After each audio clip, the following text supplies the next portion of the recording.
this is amazing. I'm not a urologist. I don't deal with urological cancers. And what's even more amazing is that my chairman is also not a urologist. He's a transplant surgeon.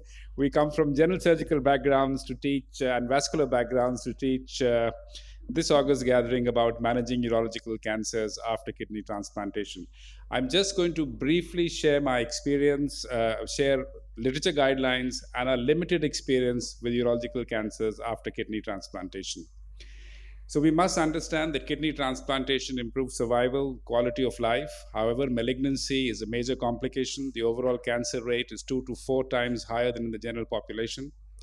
Chronic immunosuppression, impaired immune surveillance, oncogenic viral infections, and drug exposure are all contributing factors. Unlike most of you, I follow up my transplant patients for life. If they're referred to me by a nephrologist, I send them back. But my large bulk of practice is transplant stage patients who come to me for a transplant, and I would follow them up as well as their immunosuppression. That's the way I was trained, and that's what I continue to do in private practice. So if patients come to me for a transplant, I will follow them up for life, which means I will look after their immunosuppression, do routine checkups, treat recurrent disease, and of course, involve nephrology as and when required. If you look at the major causes of transplant recipient mortality, the commonest cause in this part of the world is infection, and that's because there's a high risk for post transplant infections, diabetes mellitus, malnutrition, the use of ATG, rituximab, now that we do so many ABO incompatible transplants.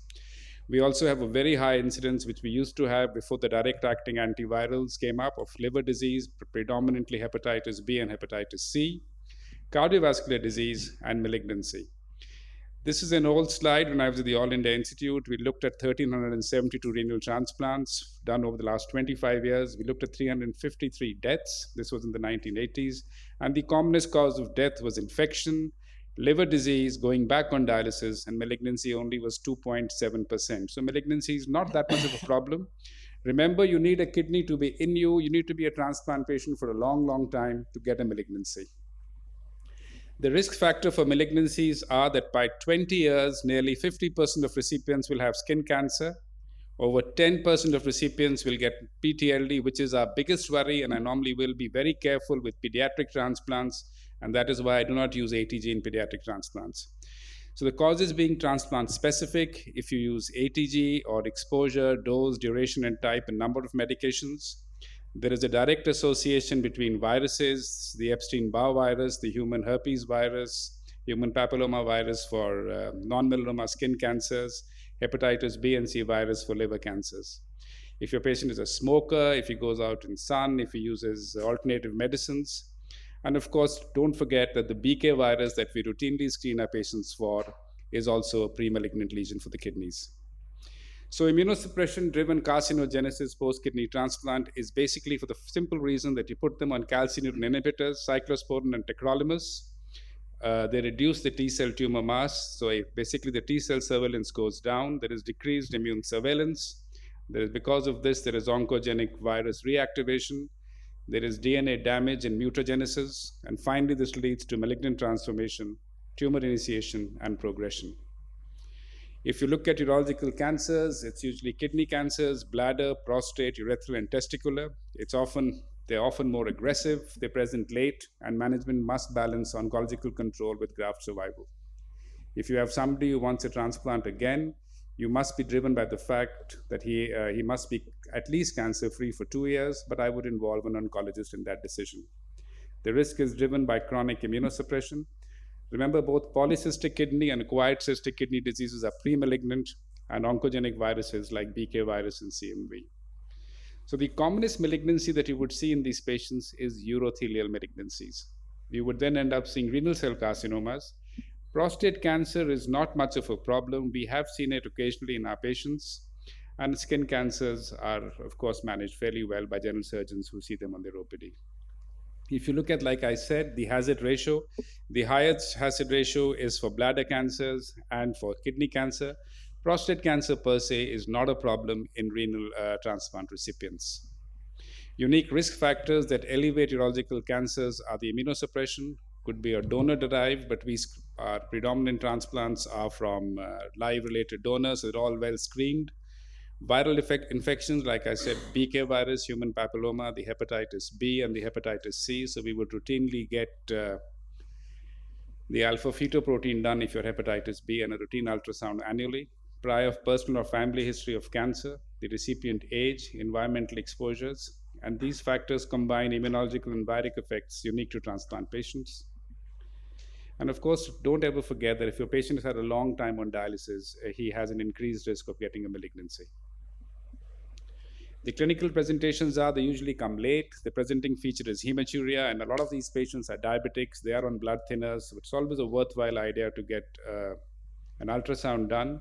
You could see some weight loss, you could have fever and night sweats, and you may often detect a mass at the time of surgery. You must, before you, of course, take a patient up, you must include cancer screening of native kidneys. Like I said, if you have a polycystic kidney disease, it is routine for us to get an MR done to make sure that there are no foci in that kidney that look suspicious. Remember, even an MRI can't distinguish between hemorrhage and malignancy in a cyst. And if we do find that, we would normally do a native nephrectomy before proceeding for a transplant. Post transplant, it is routine for us to survey our kidneys by an ultrasound every 1 year and 3 months after stent removal to make sure there is no ureteric stricture.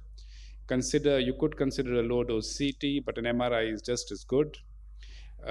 Challenges, of course, are balancing the radiation exposure, nephrotoxicity of contrast agents, and immunosuppression masking earlier symptoms.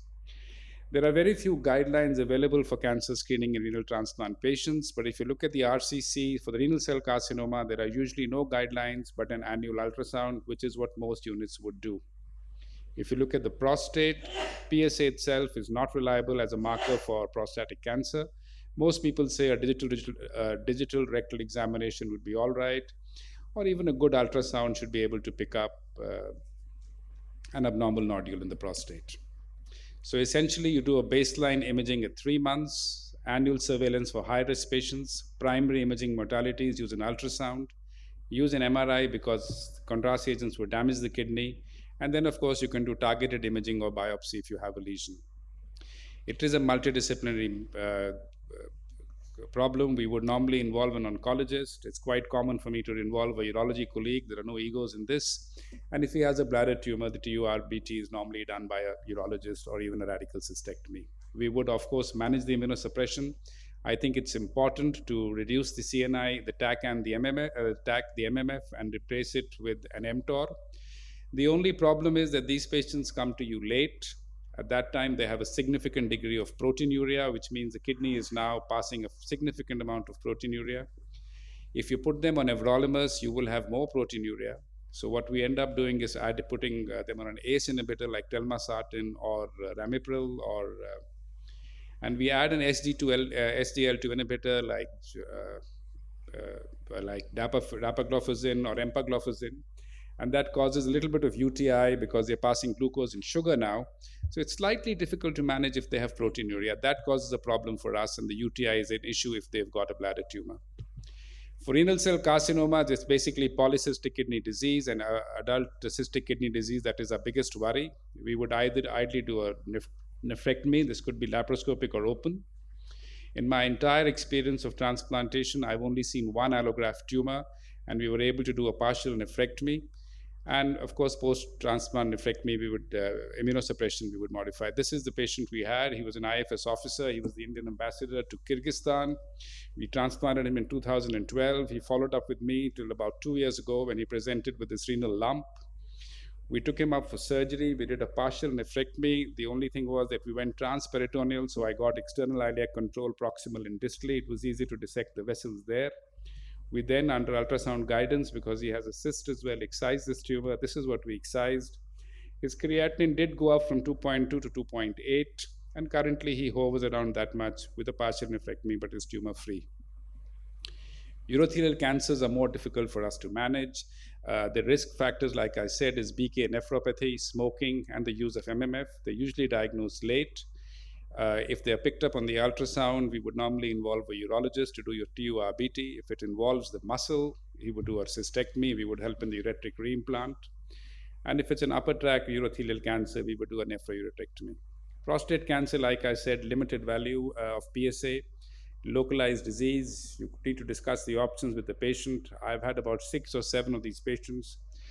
Our surgeons are not very, urological colleagues are not very clear, are not very keen to do a radical prostatectomy in a transplanted kidney. They would normally do advise him radiotherapy.